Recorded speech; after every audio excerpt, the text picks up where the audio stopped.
planet, there seems to be an infinite number of beautiful places one can visit, with an equal number of spectacular things to admire.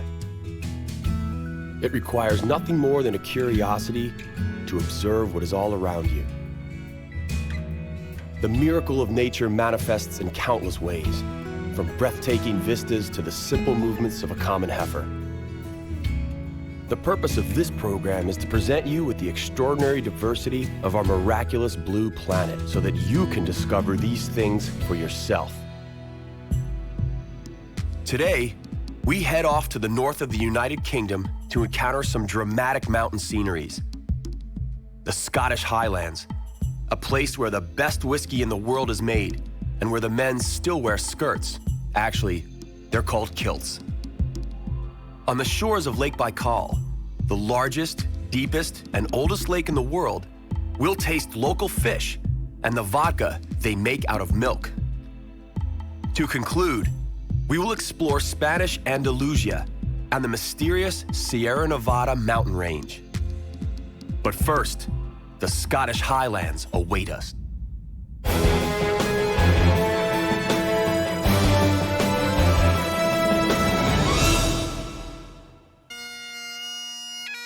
The landscape of the Scottish Highlands is ruggedly beautiful. The people living here are down to earth, unpretentious, and take pride in their traditions and their origins. Life has been tough here, which, over the years, has given the local population pride and enjoyment. The annual Scottish Games consist of many events that date back to the first games ever held. Among the crowd favorites of today's version of the games are the Highland Dance, playing on pibroch pipes, and log throwing. The tradition of the Scottish Games was established in the 11th century by the Scottish king Malcolm Canmore. The original intention of the Games was to ensure that each Scottish warrior could demonstrate strength, agility, endurance, and bravery. The most competitive warriors were selected into the king's party. The choice was not always easy to make, as the Highlanders were powerful and as relentless as they are today. To give up is to accept defeat. The true Scottish warrior would rather die than surrender or lose. Centuries of ruthless fighting with enemies and enduring their inhospitable surroundings have become an integral part of their culture.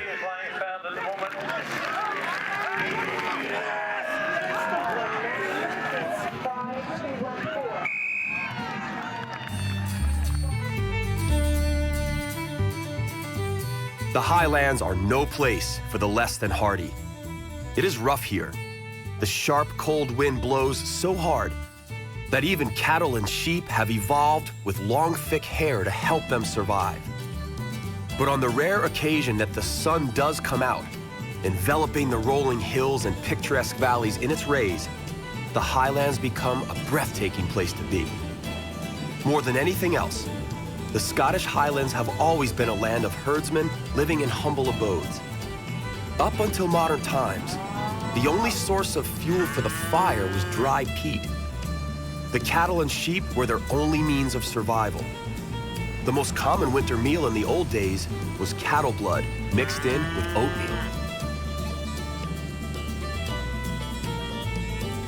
But fortunately, they've always had their whiskey.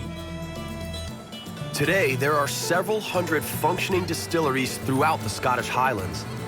Secret, centuries-old recipes that have been put through the test of time are diligently followed.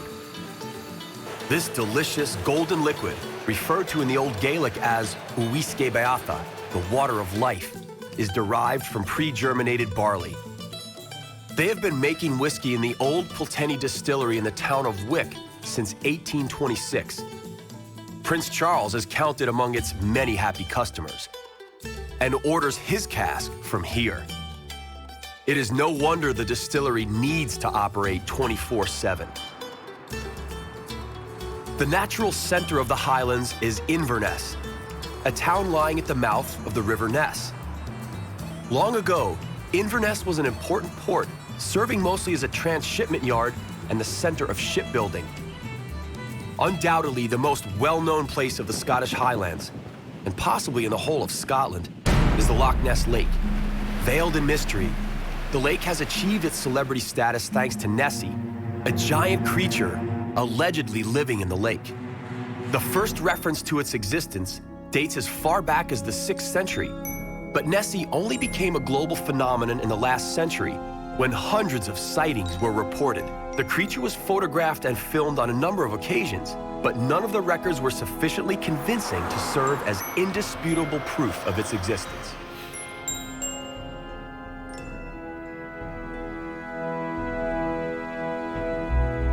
One of the many amateur scientists trying to prove that the Loch Ness creature truly exists is Steve Feltham. Steve came to the lake 17 years ago, having given up his fiancée as well as the family business in England. He sold his house and bought an old mobile library from which he set up his observatory. He makes his living selling Nessie souvenirs and hopes one day he will be able to prove Nessie's existence.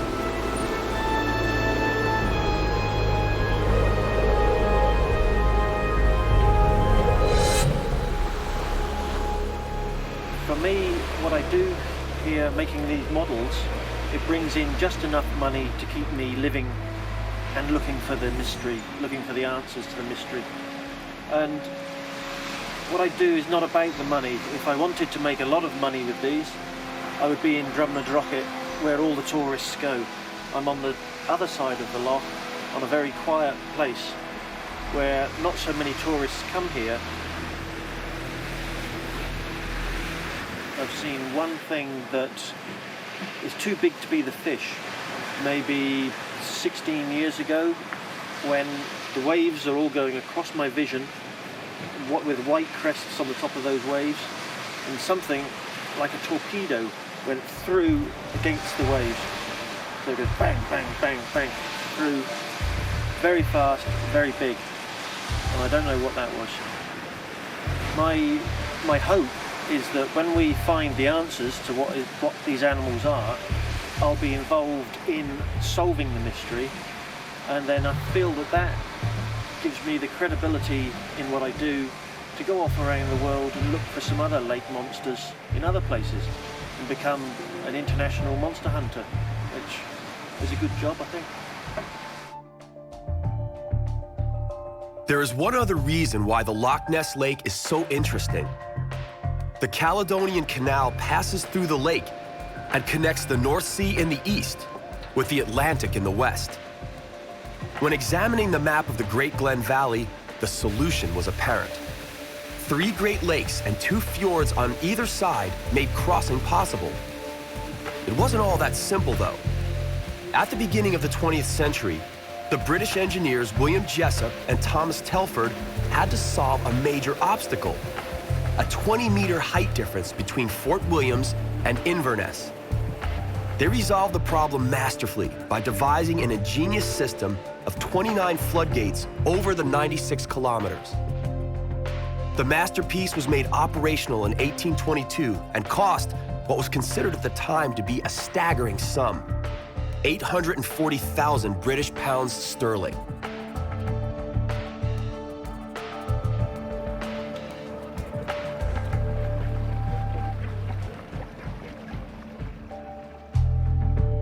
The Scottish Highlands are a magical place where time appears to have stopped.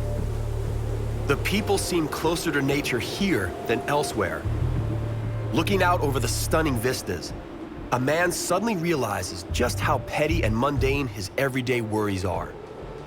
The beauty spread out here is breathtaking and at the same time calming in its immenseness.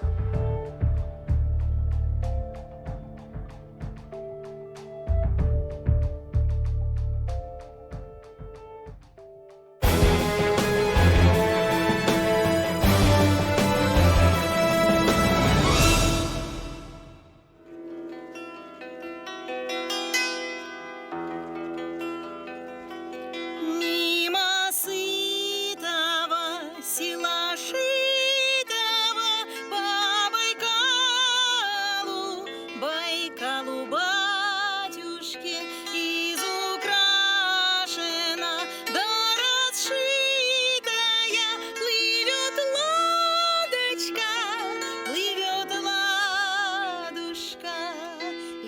Lake Baikal is the deepest and oldest lake in the world. Its water is so clean that it could be tapped into bottles and sold straight from its shore. 336 rivers flow into the Lake Baikal, but only one flows out, the River Ankara.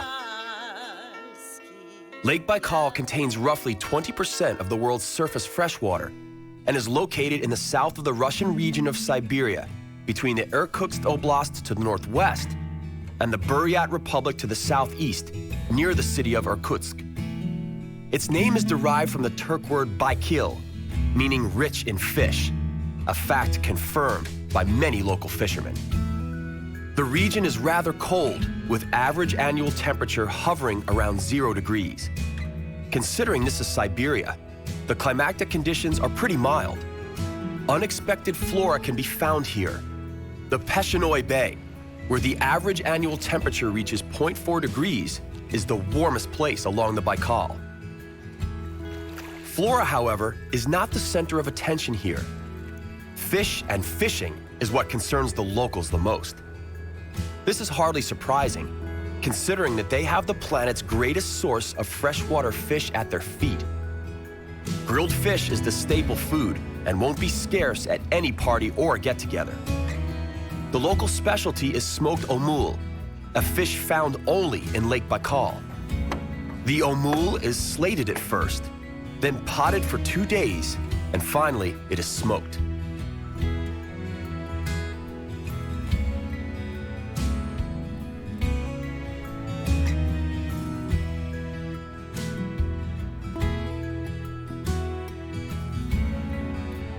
All around Lake Baikal, life seems to center around what takes place aboard a boat. Well, at least that's what the fishermen claim. When the lovely scent of freshly prepared fish pours from the galley at sunset, it almost seems believable.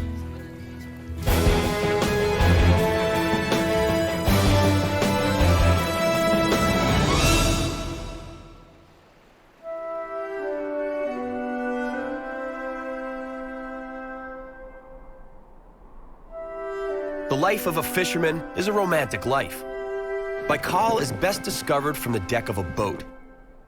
Once afloat in the middle of the vast lake, we can give in to the complete tranquility and realize just how magnificent the lake and its surroundings are. On a boat, we can stop and explore whatever happens to tickle our fancy. The steep cliffs are almost hypnotic.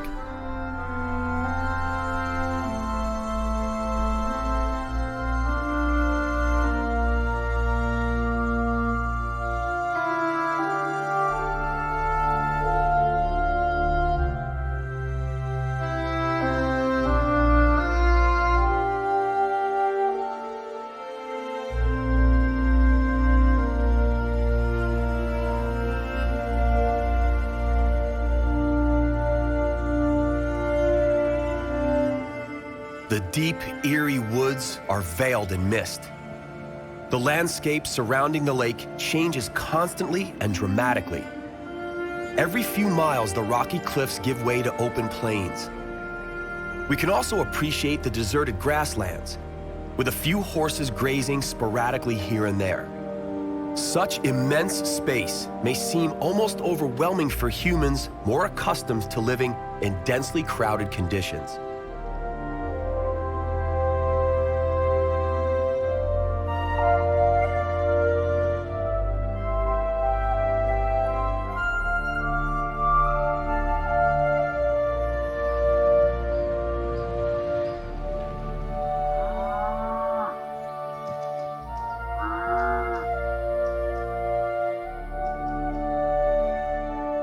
Should you grow tired of such seclusion, you can drop in for a visit, a chat, and a bit of warmth to the Kujir village with its many traditional wooden cottages called turbas.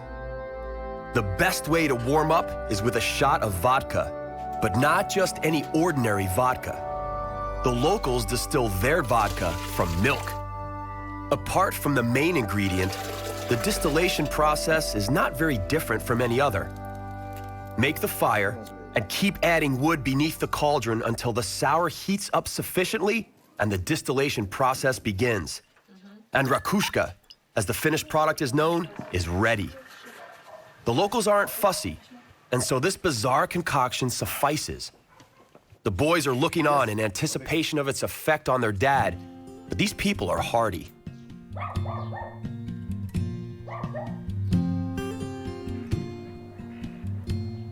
Life is not easy or comfortable here, but the natives are used to it. Not a single asphalt road is to be found as far as the eye can see. Transportation takes place along dirt roads, and so it is understandable that transport aboard a boat is far more convenient and comfortable.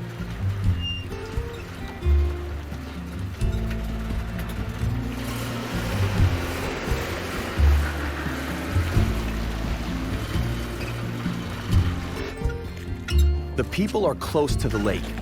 They trust and understand its waters, and in return, the lake rewards them.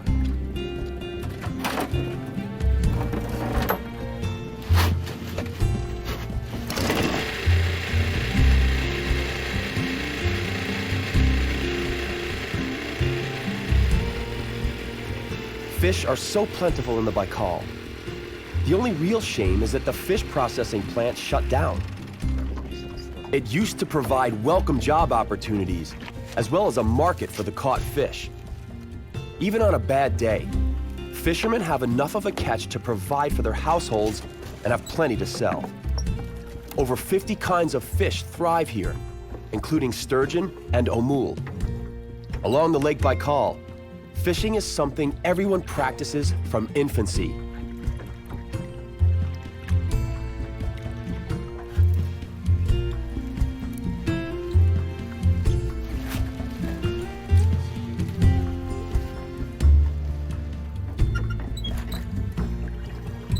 It is time to bid the lovely Lake Baikal farewell. We have surely discovered that the standards we use in our everyday lives do not apply in Siberia. Here, everything is bigger, larger, and more vast. Perhaps the people are friendlier here because they are far away from the hurried, civilized world. Here, people must be completely self-reliant and cannot hold anyone but themselves accountable for their failures or their successes. We savor one last glimpse of great meadows, dark woods, and this great, big, beautiful lake.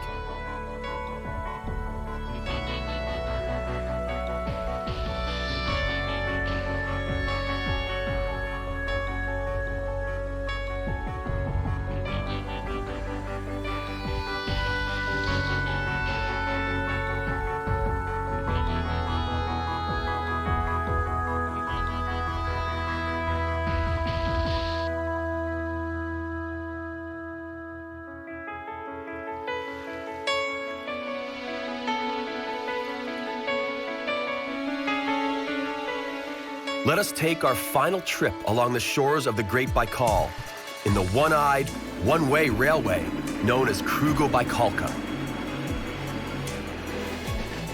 This railway was built toward the end of the 19th century by Tsar Alexander III. The track is almost 90 kilometers long, and it goes through some 40 tunnels built by the best Italian tunnel engineers of the time. Until the end of the Second World War, the Krugo-Baikalka was the only railway connecting Russia with Siberia and the Far East. In the years 1947 to 1949, a brand new electrified railway, known as the Trans-Siberian Railway, was built to replace the Krugo-Baikalka. As a result, the Krugo-Baikalka immediately became obsolete. Today, under the name of the Baikal Express, it only serves to provide sightseeing for tourists.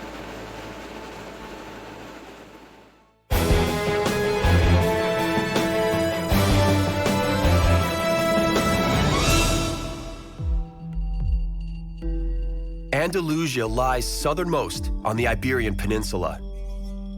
The Andalusian landscape is as changeable as the clouds in the sky above, and as untamed as its hot-blooded people. The landscape manifests itself in everything from mountains and green expanses to semi-deserts.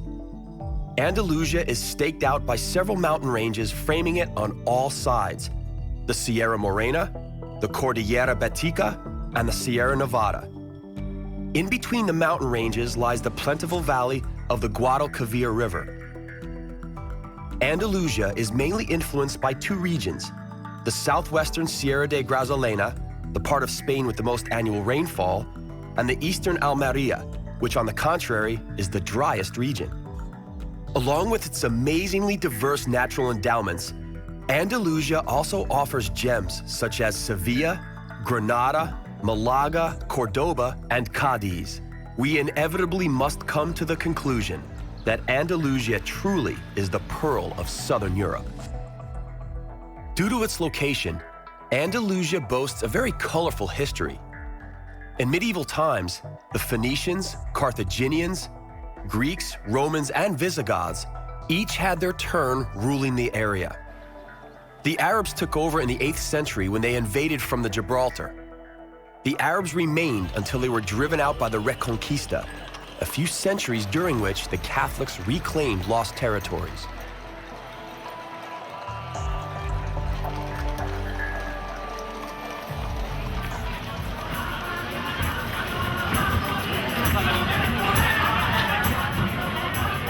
The clash of the Islamic and Catholic worlds left its mark on Andalusia. The two Andalusian towns where the Moorish influence were felt the most are Cordoba and Granada. Granada is the home of the world-famous Alhambra. The Alhambra is a UNESCO World Heritage Site and the inspiration for many songs and stories. Spanish olive oil is just as well known as the Alhambra. Along with Greek olive oil, it is considered the best in the world. Spain is the world's biggest olive oil producer and exporter. Andalusia is the region within Spain where most of the olives are grown. Should you board a plane to Malaga, some 15 minutes before landing, you will be able to see pink areas from the window. Flamingos. You are flying over the Fuente de Piedra Lagoon, which is the favorite mating ground of these majestic birds. This expansive saline lake covers an area of 14,000 hectares. When it is full, it is commonly very shallow. Then, during the hot summer months, it dries out completely, creating a salt plain. If a humid autumn follows, then several thousand flamingos remain until late December. Nesting takes place even in the dry years. But then the flamingos must seek food from further away.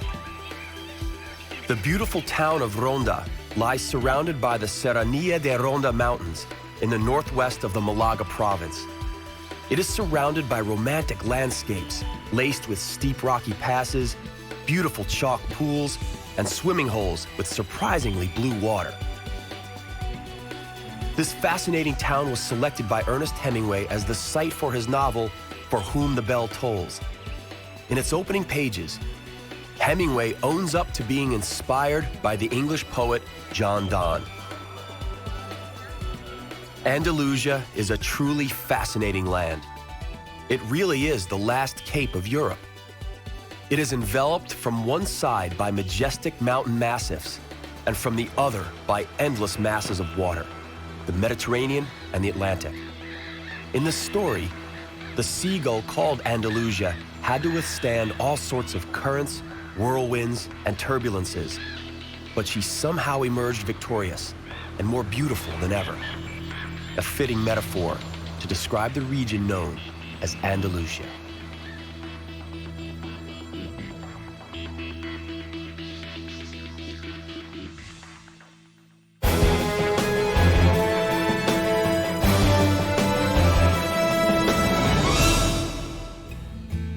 Our journey to the miraculous nooks of our planet comes to an end, for now. On the next exploration of our compelling and bountiful planet Earth, we will visit the Arabian Peninsula. We will begin in poverty-stricken Yemen, where the men carry their dull daggers tucked in their waistbands. Then, we will drop by the Yemeni island of Socotra to revel in the beauty of untouched nature. We will continue our wandering in style by going to opulent Oman. Here, we will explore the intricacies of frankincense and discover the charm of camels. And to wrap it all up, we'll witness the breathtaking spectacle of nature on the shores of the Indian Ocean. That's all right here on Miracles of Nature.